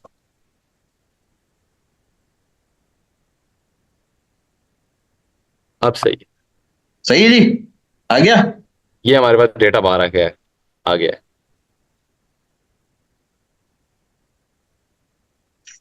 Classes and constructor is actually very easy from this one, यानी नॉर्मल ऑब्जेक्ट्स के अंदर ऐसा करें ना हाँ, खुद, यानी ये। इंशाल्लाह। जब मैं एक चीज ये मैं कर रहा हूँ कि मैं कोशिश कर रहा हूँ कि आप लोगों को ना, पहले मैं थियोरेटिकली, जब इंशाल्लाह हमारी ऑब्जेक्ट ओरिएंटेड प्रोग्रामिंग स्टार्ट होगी ना, ऊप्स जब स्टार्ट होगा, तो हम ऊप्स की प्रोग्रामिंग डायरेक्ट स्टार्ट नहीं करेंगे, सबसे पहले उसकी कुछ थ्योरी पढ़ेंगे, ठीक है। वो मैं थ्योरी आप लोगों को बताऊंगा कि ऑब्जेक्ट्स क्या होते हैं, क्लासेस क्या होती हैं, object oriented analysis and designing क्या होती है। सॉफ्टवेयर इंजीनियरिंग में जब आप किसी भी सॉफ्टवेयर को डेवलप करते हैं, तो ऑब्जेक्ट्स को कैसे आइडेंटिफाई करते हैं, क्लासेस को कैसे आइडेंटिफाई करते हैं, उनके बिहेवियर्स, उनके मेथड्स को कैसे आइडेंटिफाई करते हैं, उनके एट्रीब्यूट्स, उनके एडजेक्टिव्स, उनके प्रॉपर्टीज को कैसे आइडेंटिफाई करते हैं, वो पूरा हम एक केस स्टडी करेंगे। ठीक है, यानी कि मैं आपको एक केस दूंगा, एक बिजनेस केस दूंगा रियल वर्ल्ड का, और मैं आपसे ये कहूंगा कि आप इस बिजनेस केस को रीड करके मुझे ये बता दें कि इसमें क्लासेस कौन कौन सी हैं, उनके मेथड्स क्या क्या हैं, उनकी कैरेक्टरिस्टिक्स क्या क्या हैं, उनके एट्रीब्यूट्स क्या क्या हैं। तो आपका काम कोई कोडिंग शोडिंग कुछ भी नहीं करना होगा, आपका काम सिर्फ इतना करना होगा कि इंग्लिश के उस बिजनेस केस को पढ़ के सिर्फ क्लासेस बतानी होंगी, एट्रीब्यूट्स बताने होंगे उन क्लासेस के, और उन क्लासेस के बिहेवियर्स और मेथड्स बताने होंगे। बस ये काम होगा आपका। अगर आपने ऐसे 2 से 3 केस भी सॉल्व कर लिए हैं ना, तो आपको ऑब्जेक्ट ओरिएंटेड प्रोग्रामिंग किसी भी लैंग्वेज में कर लो, चाहे पाइथन में करो, चाहे टाइपस्क्रिप्ट में करो, चाहे नेक्स्ट जेएस में चलो, चाहे दुनिया की किसी प्रोग्रामिंग लैंग्वेज में कर लो, हर जगह भी यही चीज मिलेगी। सबसे पहले हम थोड़ी सी एक चीज देख लें। हमने फंक्शंस कर लिए हैं, हमने उनके डिफॉल्ट पैरामीटर्स कर, फंक्शंस, पैरामीटर्स एंड आर्ग्यूमेंट्स हमने कर लिए हैं, एंड सिग्नेचर हमें पता चल गया फंक्शन का क्या होता है। ठीक है, फिर हमने क्या कर लिया जी, हमने functions, default, optional and rest parameters कर लिए हमने। ठीक है, फिर हमने क्या कर लिया जनाब, ये हमने करने के बाद अब हम आ गए हैं किस पे, कॉल बैक फंक्शंस पे, which is a very important topic. Call back functions को समझना कि ये वर्क कैसे करते हैं और ये होते क्या हैं। समझ लें कि अगर आपको ये चीजें आ गई ना कॉल बैक फंक्शंस वाली, तो ये पूरा आपका बैकएंड, ये मैं फ्रंट एंड, एक तो 2 तरह के डेवलपर्स होते हैं ना, एक होते हैं जो फ्रंट एंड डेवलपर्स होते हैं जो कि आपको वेबसाइट की डिजाइनिंग करते हुए HTML, CSS और वो टेलबिल्ड CSS और डेजी UI और इस तरह की जितनी भी जो UI से रिलेटेड चीजें होती हैं, यूजर इंटरफेस से रिलेटेड चीजें होती हैं, वो फ्रंट एंड डेवलपर्स उसके ऊपर काफी उनकी एक्सपर्टीज होती है और उस पर काफी काम कर रहे होते हैं। तो इसी तरह कॉल बैक फंक्शंस जो होते हैं, इनके ऊपर बैकएंड डेवलपर्स काम कर रहे होते हैं। बैकएंड डेवलपर्स वो डेवलपर्स जो कि डेटाबेस से डेटा फेच करते हैं, वो ऐसे रूटीन्स लिखते हैं, ऐसे फंक्शंस लिखते हैं जो कि डेटाबेस से डेटा को फेच करने के काम आते हैं, किसी नेटवर्क रिसोर्स से, किसी थर्ड या रिमोट सर्वर से, लेट से कोई वीडियोस का डेटा है, कोई ऑडियो का डेटा है, कोई पिक्चर्स का डेटा है, उसको रिट्रीव कर रहे हैं ओवर द नेटवर्क। ठीक है, फर्ज करें कहीं पे गूगल ड्राइव पे उन्होंने अपनी फाइल्स या अपना कुछ डॉक्यूमेंट्स है जिनको अपलोड किया हुआ है, और गूगल ड्राइव की API को यूज करते हुए गूगल ड्राइव से डॉक्यूमेंट्स को फैच करना है वाया टाइप स्क्रिप्ट प्रोग्राम, तो वो उस API को कॉल कर रहे हैं और उससे वो डेटा रिट्रीव कर रहे हैं, डॉक्यूमेंट्स रिट्रीव कर रहे हैं। तो ये जो सारे काम है ये आपको फ्रंट पे नजर नहीं आते, हालांकि ये पीछे किसी ना किसी तरीके से जब ये फेचिंग होती है और डेटा आपको फ्रंट एंड पे नजर आता है, तो उसका मतलब है उसके पीछे कोई ना कोई बैकएंड फंक्शंस हैं जो चल रहे हैं, जो ये काम करके आपकी रिक्वेस्ट की बेस पे आपको दे रहे हैं, लेकिन आपको एक्चुअली नहीं पता पीछे के वो किस तरह से काम कर रहे हैं। तो ये जो फंक्शंस होते हैं जो कि नेटवर्क से डेटा रिमोटली रिट्रीव करते हैं, जो कि आपका जिसे कहते हैं ना कि डेटाबेस से इंटरेक्शन करते हैं डेटा को स्टोर करने के लिए, डेटा को रिट्रीव करने के लिए, और जो आपकी फाइल रीडिंग में काम आते हैं। स्पेशली आपके पास अगर एक फाइल है, मैं आपसे कहूं कि जी एक फाइल है जिसका साइज है 2 KB का, 2 किलोबाइट्स का, उसको आपने रीड करना है उस फाइल को। मुझे आप ये बता दें, उस फाइल को तो आप बड़े आसानी से रीड कर सकते हैं क्योंकि उस फाइल की तो जो साइज है वो है ही बहुत कम। ठीक है, वो तो आराम से रीड हो जाएगी 1 किलोबाइट की। लेकिन मैं अगर आपसे कहूं कि जी आपने 1 GB की फाइल को रीड करना है, तो 2 KB की फाइल और 1 GB की फाइल में फर्क है ना। 1 GB का साइज तो बहुत बड़ा है कि नहीं है? तो वहां पर जो आपको प्रॉब्लम आएगी, तो फाइल रीडिंग में क्या होगा, आपका फंक्शन स्टक हो जाएगा। जब आपका फंक्शन स्टक होगा, अगर आप सीक्वेंशियल फंक्शन लिखेंगे कि एक सिंक्रोनस फंक्शन लिखेंगे जो कि एक सीक्वेंस में एग्जीक्यूट होते हैं, तो वो तो जब 1 GB की फाइल को रीड करने के लिए आएगा तो आपका प्रोग्राम तो हॉल्ट हो जाएगा, स्टक हो जाएगा। तो उसको आगे बढ़ने के लिए, स्मूथली दूसरे फंक्शंस को एग्जीक्यूट करने के लिए टाइम ही नहीं मिलेगा जब तक कि वो अपना पहला फंक्शन एग्जीक्यूट ना कर ले। तो ऐसी तमाम चीजों को हम क्या करते हैं, एसिंक्रोनस फंक्शंस या फिर कॉल बैक फंक्शंस के थ्रू जो है वो हैंडल करते हैं इस तरह की सिचुएशंस को। तो कॉल बैक फंक्शंस जो हैं वो 2-3 तरह की सिचुएशंस में यूज होते हैं। नंबर 1, पहली चीज क्या होती है कि जी नेटवर्क रिक्वेस्ट, अगर आप किसी नेटवर्क पे रिक्वेस्ट कर रहे हैं, नेटवर्क रिक्वेस्ट को और आप रिमोट सर्वर एक्सेस को आप अगर रिमोट एक्सेस सर्वर फंक्शन को यूटिलाइज करेंगे। नंबर 2 क्या होता है कि जी डेटाबेस से इंटरेक्शन के लिए, database interaction for data storage and retrieval, ठीक है, रिट्रीवल के लिए। थर्ड आपके पास क्या है, कोई बिग फाइल को या फाइल रीडिंग के लिए, file reading like big file of size, let's say size 1 GB, ठीक है, और इवन 100 MB, ठीक है, ठीक है। तो इन तमाम सिचुएशंस के अंदर आप क्या करते हैं, कॉल बैक फंक्शंस को यूज करते हैं। अच्छा, एक और चीज क्या होती है कि कॉल बैक फंक्शंस होते क्या है, पहले तो हमें पता होना चाहिए कि जी कॉल बैक फंक्शंस को बनाने के लिए, कॉल बैक फंक्शंस को यूटिलाइज करने के लिए आप क्या करते हैं कि कॉल बैक फंक्शन की डेफिनेशन है कि फंक्शन एज अ आर्गुमेंट, यानी फंक्शन को एज अ पैरामीटर आप सेंड करते हैं किसी दूसरे फंक्शन को, यानी कि function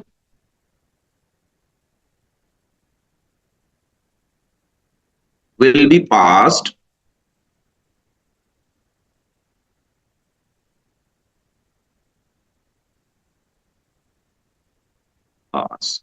as an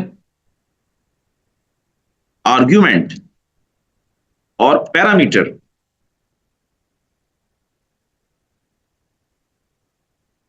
to another function.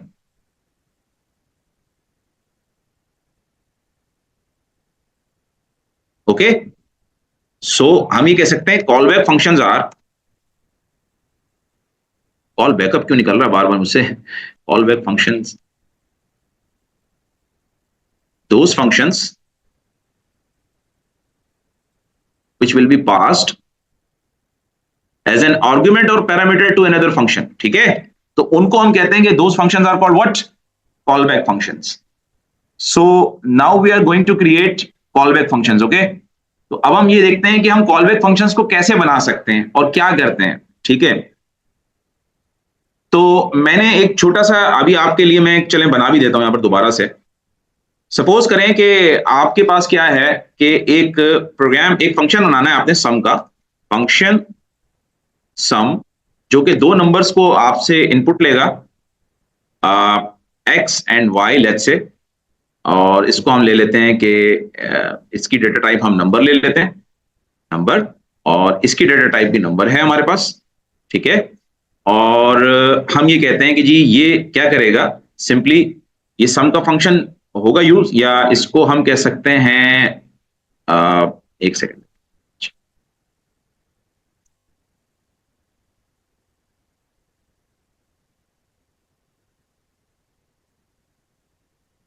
ठीक है, ये मैंने एक सम का फंक्शन लिया। अब मैं ये कह रहा हूं कि ये क्या करेगा, इसका काम क्या है कि ये एक वेरिएबल लेगा, let total is equal to X plus Y, X plus Y को सम करेगा और एक वेरिएबल टोटल में असाइन कराएगा, ठीक है। अब मुझे ये करना है कि ये जो टोटल का वेरिएबल है इसको एक और फंक्शन को पास करना है ताकि वो इसको डिस्प्ले करा सके। दो काम हो सकते हैं, या तो मैं इसको यहीं डिस्प्ले करा लूं, कंसोल डॉट लॉग, ये मैं करूं और यहां पे इसको डिस्प्ले करा दूं, जैसे कि डिस्प्ले हो जाएगा भाई, मैं यहां पे टोटल डिस्प्ले करा दूं, ठीक है, ये मैंने डिस्प्ले करा दिया। अब मैं क्या करूं, इस फंक्शन को कॉल कर लूं, ठीक है। तो क्या होगा, मैं यहां पे दो पैरामीटर पास करूंगा 3,4, अब ये यहां पर क्या प्रिंट कर देगा, यहां पे प्रिंट कर देगा 7, इसका रिजल्ट, इसको प्रिंट करना चाहिए। जैसे कि मैं यहां आया और मैंने कहा कि भाई एक काम करें, आप TSC करें, कॉलबैक डॉट टीएस को कंपाइल करें और उसके बाद नोड कॉलबैक डॉट जेएस जो भी इसकी जनरेट हुई होगी उसको रन कर दें, तो 7 प्रिंट हो गया, ठीक है, रिजल्ट प्रिंट हो गया। लेकिन मुझे ये काम ऑब्जेक्टिव, ये जो प्रिंटिंग वाला ऑब्जेक्टिव है, ये मुझे काम यहां नहीं करना, इस फंक्शन में नहीं करना, बल्कि ये टास्क मैं असाइन कर दूंगा किसी और फंक्शन को। सपोज कर लें ये जो कंसोल डॉट लॉग है ना, ये वाला जो ऑपरेशन है, सपोज कर लें, अपने माइंड में ले आए कि ये एक नेटवर्क रिक्वेस्ट होती, देखिए यहां पर बहुत सारे लोग नेक्स्ट जेएस के भी बैठे होंगे, उनको ये चीज समझ में आ जाएगी कि जहां पर हमने एसिंक फंक्शन यूज करते हैं ना यहां पर, तो वो क्यों एसिंक्रोनस फंक्शन बनाते हैं, ये भी आपको समझ में आ जाएगा, अगर यहां से समझना चाहें तो समझ सकते हैं। ये फर्ज करें ये console dot log is equal to total जो है ना, ये इसको अज्यूम कर लें ये एक नेटवर्क रिक्वेस्ट है कि मेरी कॉल जा रही है किसी एक रिमोट सर्वर के ऊपर जो कि yahoo.com का है, गूगल का है, Amazon का है, किसी भी दूसरा एक नेटवर्क सर्वर है उसके ऊपर ये मेरी कॉल जा रही है।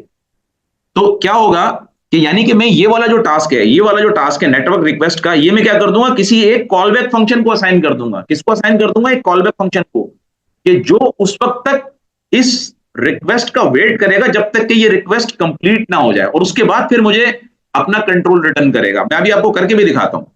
अगर फर्ज करें ये कंसोल डॉट लॉग की जगह ये कोई नेटवर्क रिक्वेस्ट होती या डेटाबेस से इंटरेक्शन होती या फिर ये कोई फाइल रीडिंग होती,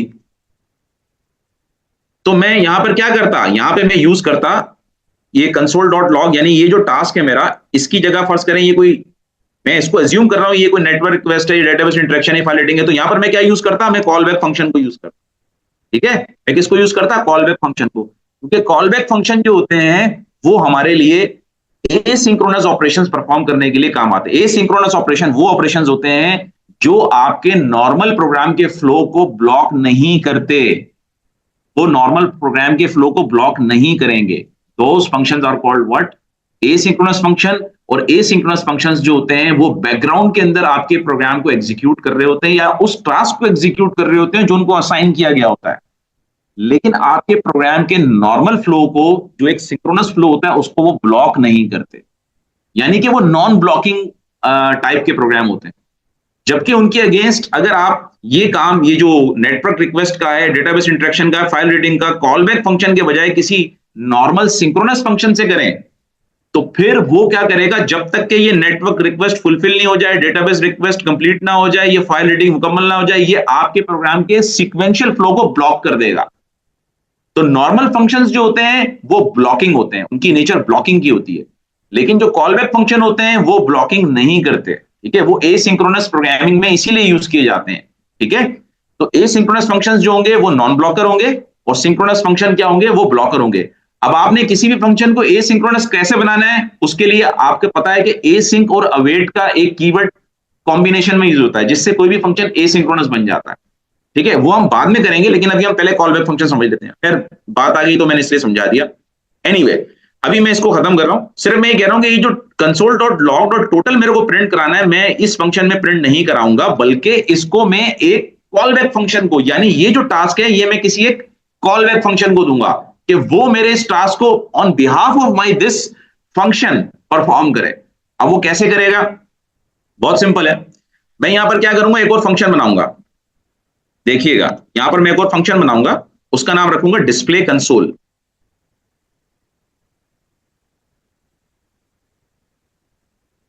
ठीक है, मैं क्या करूंगा, उसका नाम रखूंगा डिस्प्ले कंसोल, और यहां पर मैं कंसोल डॉट लॉग,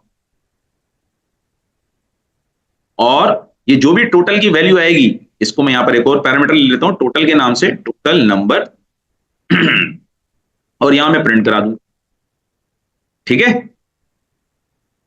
तो मैं कैसे प्रिंट कराऊंगा कि मैं यहां पे जो मेरा सम का फंक्शन है, इसमें मैं एक और पैरामीटर ऐड करूंगा, उसका नाम रखूंगा, ये जरूरी नहीं कि आप यही नाम रखें कॉल बैक, मैं एक समझाने के लिए रख रहा हूं ताकि आसानी से समझ में आ जाए, ये रिजर्व वर्ड नहीं है। आपने एक रखा कॉल बैक नाम का पैरामीटर ऐड किया, यानी कि आप सम का फंक्शन तीन चीजें ले रहा है। एक कॉल बैक पैरामीटर को रिसीव कर रहा है, एक फर्स्ट नंबर को रिसीव कर रहा है और एक सेकंड नंबर को रिसीव कर रहा है, यानी इन दो नंबर्स का तो मुझे सम चाहिए।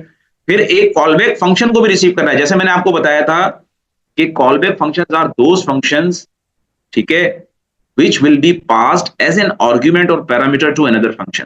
तो जब हम उनको as a argument, as a parameter pass कर रहे होते हैं किसी और फंक्शन को, तो उन फंक्शंस को हम कहते हैं कि वो क्या है, कॉलबैक फंक्शन है। तो मैं क्या करूंगा कि यहां पर मैं क्या करूंगा, जब मैं सम का फंक्शन कॉल करूंगा ऊपर, लेट्स से मैं यहां कॉल करता हूं, तो यहां पर मैं क्या दूंगा, यहां पर मैं सबसे पहले दूंगा डिस्प्ले कंसोल, यानी कि यहां पर मैंने अपने एक फंक्शन का नाम एज अ आर्गुमेंट पास कर रहा हूं। किसको पास कर रहा हूं? इस सम के फंक्शन को। जब मैं किसी भी दूसरे फंक्शन का नाम किसी दूसरे फंक्शन को एज अ आर्गुमेंट या एज अ पैरामीटर पास करूं, इसका मतलब है that type of function is called what, call back function. तो यहां पर अगर मैं बात करूं, ये जो डिस्प्ले कंसोल है ये क्या है, दिस इज कॉल्ड व्हाट,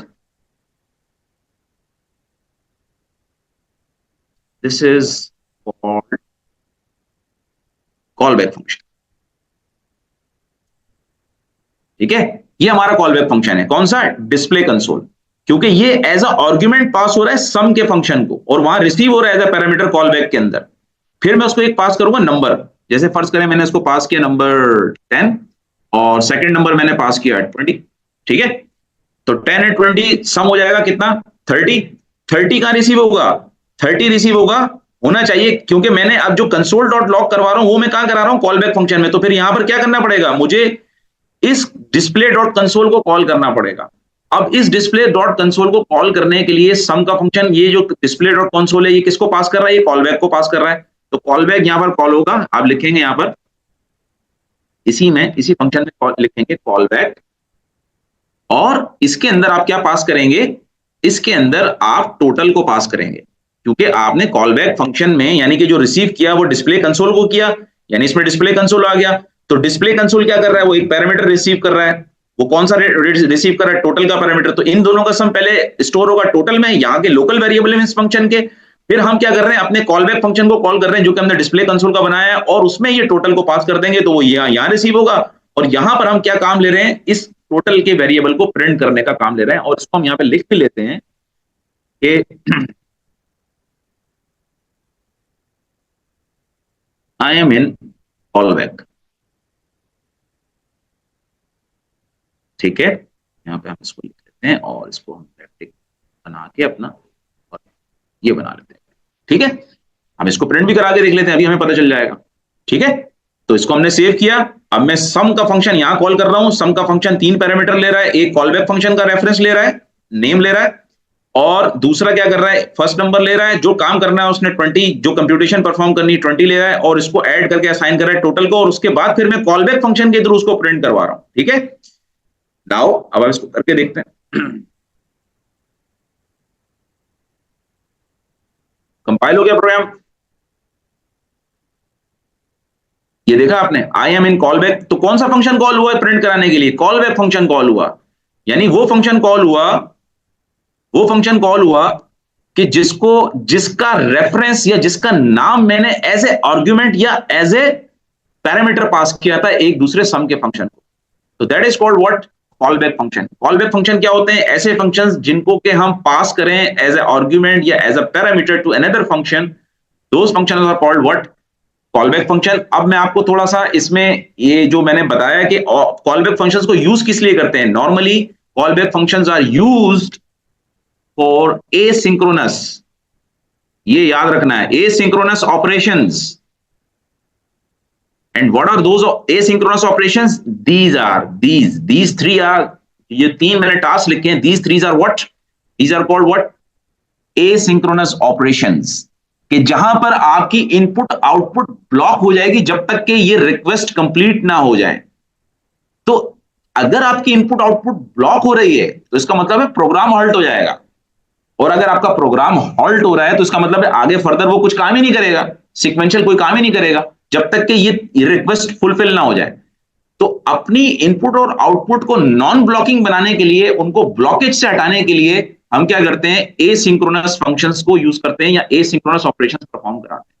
और उन एसिंक्रोनस ऑपरेशंस के अंदर जो फंक्शंस यूटिलाइज होते हैं वो कहलाते हैं व्हाट? कॉल बैक फंक्शंस उनको कहते हैं। ठीक है, तो कॉल बैक फंक्शंस को हम एसिंक्रोनस ऑपरेशंस में भी यूज कर सकते हैं। अभी जैसे फॉर एग्जांपल हम एक यहां पर क्रिएट करते हैं एसिंक्रोनस एनवायरनमेंट। कैसे क्रिएट करते हैं? सिंपल है बहुत, आप लोगों ने पढ़ा भी होगा इसको टाइपस्क्रिप्ट में, बहुत आसान सा एक मेथड है, मैं आपको बताता हूं। देखें, फर्ज करें जी मैं एक फंक्शन बना रहा हूं, उसका नाम है जी लेट्स से हेलो। सिंपल, बहुत सिंपल सा फंक्शन बनाऊंगा ताकि समझाने के लिए। कंसोल डॉट ऑफ किया आपने, और यहां प्रिंट करा दिया कि हेलो। ठीक है, ये आपने मैसेज प्रिंट करा दिया। अब आपने क्या किया? बोला कि जी मैं क्या करता हूं, एक और फंक्शन बनाता हूं, उसका नाम रखता हूं जी मैं बाय, लेट्स गुड बाय। चले, ठीक है, आपने बोला जी मैं इसको भी कंसोल कराता हूं। ठीक है जी, इसमें मैं मैसेज प्रिंट करा देता हूं जी गुड बाय। ठीक है जी, आपने बोला जी मैं एक और फंक्शन बनाता हूं, उसका नाम मैं रखता हूं जी लीव। ठीक है जी, यहां है, और आपने इसका भी यहां पे भी कंसोल डॉट प्रिंट कराया, डॉट लॉग, यहां पे आपने रखा, इसको बोला भाई लीव। ठीक, अब ये आपने 3 फंक्शन बनाए, hello, good bye and leave. अगर मैं इस तरह से इनको कॉल करता हूं, hello, good bye, leave, hello, good bye and leave, तो पहले क्या होगा, पहले क्या प्रिंट होगा, पहले ये प्रिंट होगा हेलो, फिर क्या प्रिंट होगा, गुड बाय, और फिर क्या प्रिंट होगा, आपका लीव प्रिंट होगा।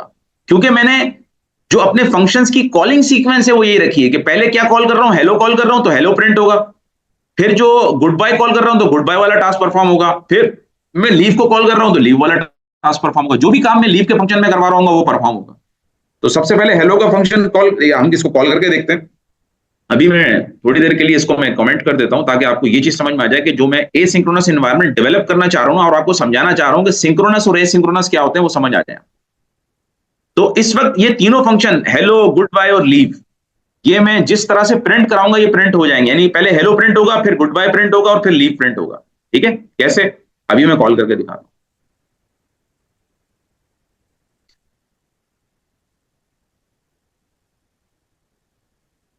देखें पहले क्या प्रिंट हुआ, हेलो, फिर गुड बाय प्रिंट हुआ, फिर लीव प्रिंट हुआ। इसका मतलब है हेलो के फंक्शन के अंदर जो भी टास्क था पहले वो कंप्लीट होगा, तो फिर कंट्रोल जाएगा कहां पर, गुड बाय के पास, फिर गुड बाय का फंक्शन कॉल होगा, फिर उसके ऊपर उसके अंदर जो भी टास्क होगा कंप्लीट, फिर वो कंप्लीट होने के बाद फिर कंट्रोल जाएगा लीव के पास, क्योंकि लीव को फिर मैं थर्ड थर्ड लेवल पे कॉल कर रहा हूं, तो फिर लीव का फंक्शन परफॉर्म होगा। तो ये कहलाती है synchronous programming, sequential output, sequential programming, synchronous programming, यानी एक सिंक्रोनस वे के अंदर आपकी आउटपुट आ रही है कंसोल के ऊपर। लेकिन अगर मैं इसको एसिंक बनाना चाहूं, जैसे फर्ज करें सपोज करें, अब मैं क्या करता हूं कि जी इसको मैं कर देता हूं कमेंट आउट, और मैं आपको एक चीज और बताता हूं, यहाँ पे एसिंक एनवायरनमेंट क्रिएट करता हूं मैं सेट टाइम आउट के थ्रू। ठीक है, ये एक फंक्शन है, ये आप लोगों को पता है क्या काम करता है फंक्शन, ये आपको, ये मैंने एक और फंक्शन बनाया,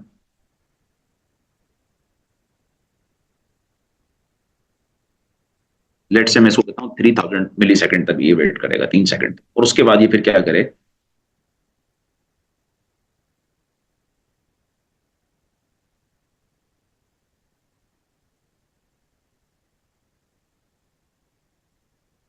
थोड़ा सा मैं इसको स्पेस देके दे रहा हूं, समझा रहा हूं ताकि आपको ये चीज समझ आए कि कर क्या रहा है। देखिए ये सेट टाइम आउट का फंक्शन क्या करता है कि आपके पास प्रोग्राम में डिले क्रिएट करता है, क्या क्रिएट करता है डिले क्रिएट करता है, और एसिंक्रोनसली कॉल होता है, डिले क्रिएट करता है, creating delay for an asynchronous function.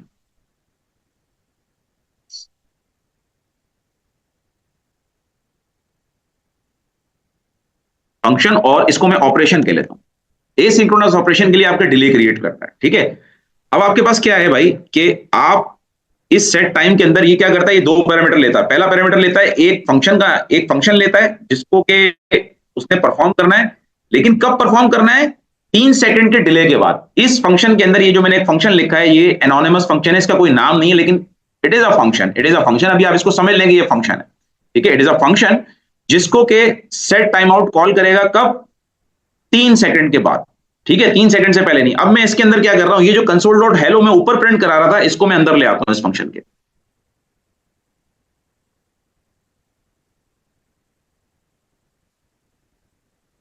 ठीक है, ये मैं इसको अंदर ले आया इस फंक्शन के। तो इसका मतलब है कि सेट टाइम आउट की वजह से क्या हुआ कि हेलो का फंक्शन जो है वो कॉल तो होगा, लेकिन बैकग्राउंड के अंदर वेट करेगा जब तक के 3 सेकंड मुकम्मल नहीं हो जाते। जैसे ही 3 सेकंड मुकम्मल हो जाएंगे ये अपनी एग्जीक्यूशन को रिज्यूम कर लेगा और क्या प्रिंट करेगा स्क्रीन के ऊपर, हेलो प्रिंट करेगा। तो दैट इज एसिंक्रोनस बिहेवियर, इसी चीज को एसिंक्रोनस बिहेवियर कहा जाता है। ठीक है, अब जैसे मैं आपको करके दिखाता हूं, अभी देखें हमारे पास क्या है, अब दोबारा से प्रोग्राम को रीड करते हैं। हमारे पास क्या है कि पहले हेलो का फंक्शन कॉल हो रहा है, फिर गुड बाय कॉल हो रहा है और फिर लीव कॉल हो रहा है। इसका मतलब है जब हेलो कॉल होगा तो हेलो क्या करना चाहिए, अगर अगर तो ये सिंक्रोनस प्रोग्राम होता, अगर तो ये सिंक्रोनस वे ऑफ प्रोग्रामिंग होता, ये सिंक्रोनस कॉल होती, तो फिर क्या करता, हेलो का फंक्शन आपके पास जब तक के मुकम्मल नहीं हो जाता वो गुड बाय का फंक्शन कॉल नहीं होने देता, और फिर जब तक गुड बाय का फंक्शन मुकम्मल हो जाए, नहीं हो जाता, अपना काम मुकम्मल नहीं कर लेता, वो लीव का फंक्शन कॉल नहीं होने देता। लेकिन ऐसा यहाँ पे नहीं हो रहा क्योंकि मैंने यहाँ पर सेट टाइम आउट लगा के इसको एज अ बैकग्राउंड टास्क या एज अ एसिंक्रोनस ऑपरेशन मैंने कन्वर्ट कर दिया। अब मैं आपको करके दिखाता हूं तो आपको समझ आ जाएगा ये कैसे। फॉर एग्जाम्पल अभी हम इसको कंपाइल करते हैं, प्रोग्राम को callback.ts को कंपाइल किया। अब इस प्रोग्राम को आप चलाएं। हाँ जी, क्या हुआ पहली वाली आउटपुट में और इस आउटपुट में कुछ फर्क नजर आ रहा है आपको? बिल्कुल फर्क मौजूद है। देखें पहली वाली आउटपुट थी सिंक्रोनस, यानी कि पहले हेलो का फंक्शन कॉल हुआ और उसने उसके अंदर जो भी काम लिखा हुआ था, जो भी टास्क हमने उसको दिया हुआ था, उसने पूरा एग्जीक्यूट करने के बाद फिर उसने दूसरे फंक्शन ने कॉल किया, दूसरे फंक्शन को कॉल दिया हमने, फिर उसने अपना काम खत्म किया, फिर तीसरे फंक्शन को कॉल दी, फिर उसने अपना काम खत्म किया। लेकिन अब जो सेकंड वाला मैंने काम किया है उसके अंदर तो पहले गुड बाय प्रिंट हो गया, यानी गुड बाय का फंक्शन एग्जीक्यूट हो गया, उसने अपना काम मुकम्मल कर लिया, फिर लीव के फंक्शन ने अपना काम मुकम्मल कर लिया और उसके बाद जाके फिर हेलो मुकम्मल हुआ, हेलो का काम मुकम्मल हुआ। क्यों? क्योंकि मैंने हेलो को एसिंक्रोनस ऑपरेशन उसको असाइन कर दिया, यानी उसको मैं एज अ एसिंक्रोनस फंक्शन बना दिया। ठीक है, तो जो एसिंक्रोनस फंक्शंस होते हैं वो आपके नॉर्मल प्रोग्रामिंग के फ्लो को ब्लॉक नहीं करते, वो नॉन ब्लॉकिंग फंक्शन कहलाते हैं। जबकि जो सिंक्रोनस फंक्शन होते हैं वो प्रोग्रामिंग के फ्लो को ब्लॉक करके रखते हैं जब तक कि वो एग्जीक्यूट मुकम्मल तौर पे ना हो जाए। तो ये फर्क है दोनों में। तो अब आप देखें आपके पास इस वक्त जो प्रोग्राम आपने लिखा कि जब आपने हेलो का फंक्शन कॉल किया तो हेलो के फंक्शन ने देखा कि हाँ यार ये तो सेट टाइम आउट लगा हुआ है और 3 सेकंड तक मैंने वेट करना है, तो वो क्या किया, वो बैकग्राउंड में चला गया, उसने अपना टास्क परफॉर्म नहीं किया, वो बैकग्राउंड में चला गया, वो वेट करता रहा जब तक कि 3 सेकंड मुकम्मल ना हो जाए, 3 सेकंड के बाद मैं अपना काम करूंगा। लेकिन उसने कंट्रोल को ब्लॉक नहीं किया फ्लो के, उसने कंट्रोल नेक्स्ट कमांड को दे दिया, यानी कि गुड बाय के फंक्शन को दे दिया, कहा कि तुम अपना काम खत्म कर लो, फिर लीव के फंक्शन को दे दिया कि बोला कि तुम अपना काम खत्म कर लो। इस तरह से हमने अपनी कंप्यूटेशनल पावर को भी बचाया, एफिशिएंटली हमने अपने प्रोसेसिंग के टाइम को भी बचाया और प्रोसेसर को भी एफिशिएंटली यूज कर लिया और हमने डेडलॉक भी पूरे सिस्टम में क्रिएट नहीं होने दिया, तो चोकिंग नहीं आई मेरे सिस्टम में। तो एसिंक्रोनस फंक्शंस ने या एसिंक्रोनस बिहेवियर ने ये एक मुझे एडवांटेज दिया कि मेरे सिस्टम में चोकिंग नहीं आई। लेकिन अगर ये चीज सिंक्रोनस होती तो मेरा सिस्टम चौक हो जाता यहां पर, और वो जब तक के हेलो का फंक्शन 3 सेकंड के बाद मुकम्मल नहीं हो जाता जब तक कि वो कंट्रोल इसको देने नहीं देता गुड बाय और फिर लीव को नहीं देने देता। तो इसका मतलब ये हुआ कि जो एसिंक्रोनस फंक्शंस हैं वो कौन से टास्क हो सकते हैं? सर वो ये टास्क हो सकते हैं कि वो कोई डेटाबेस से इंटरेक्शन हो सकती है क्योंकि टाइम लग सकता है, नेटवर्क रिक्वेस्ट होगी, कोई भी नेटवर्क रिक्वेस्ट जो होगी उसमें डिले आता है।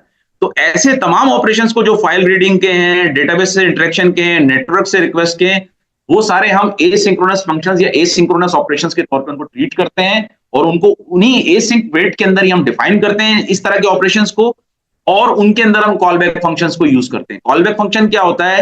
एक ऐसा फंक्शन जो कि एज एन आर्ग्यूमेंट या एज एन पैरामीटर पास होता है और एसिंक्रोनस ऑपरेशंस को परफॉर्म करने के लिए यूटिलाइज किया जाता है, और वो उस वक्त तक वेट करता है बैकग्राउंड के अंदर, वो उस वक्त तक वेट करता है बैकग्राउंड के अंदर कि जब तक कि वो ऑपरेशंस मुकम्मल ना हो जाए। जैसे ही वो ऑपरेशन मुकम्मल हो जाएगा उसके बाद वो अपनी आउटपुट को प्रिंट करेगा, वो प्रोग्राम के नॉर्मल फ्लो को ब्लॉक नहीं करेगा। एसिंक्रोनस फंक्शन प्रोग्राम के नॉर्मल फ्लो को ब्लॉक नहीं करेगा। ठीक है, ये जैसे हमने देख भी लिया है। अगर ये होता ऐसा तो फिर तो ये ब्लॉक कर देता ना। अभी देखें हेलो गुड बाय नहीं प्रिंट करने देता, लीव प्रिंट नहीं करने देता, लेकिन उसने ब्लॉक नहीं किया, उसने हेलो ने बोला कि भाई आप प्रिंट होने दो, कोई बात नहीं, मेरा जब टाइम होगा तब मैं अपने आप को प्रिंट करूंगा। ठीक है, तो यहां पर हम इस चीज को स्टॉप करते हैं। अगर